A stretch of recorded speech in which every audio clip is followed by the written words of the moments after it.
කොළඹ කියන්නේ හරි අමුතු තැන. ඕක ඉතින් හැමෝම කියන කතාව. කොළඹ ආතල්. හැබැයි හැමතැනම සාතන් වගේ තමයි. ආතල් පෙන්නලා බෙල්ල කපන. මම දැන් සෑහෙන කාලයක් කොළඹ. හයි ලෙවල් එක මගේ ගෙදර වගේ.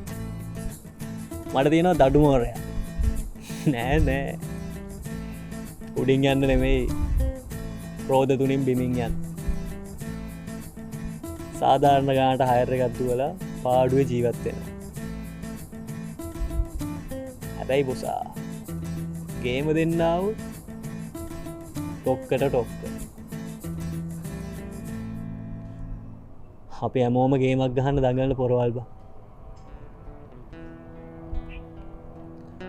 කොළඹ කියන්නේ උදේ පටන් ගන්න බොරුව දවස පුරාම සල්ලි වලින් මුලා වෙලා තියෙන.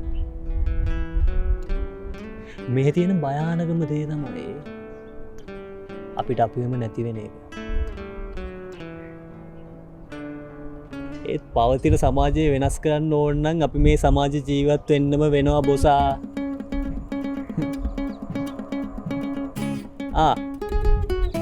මම ඒරා කාඩ් පැක් එක ඒර නෙමෙයි real හේරා. Nice to meet you.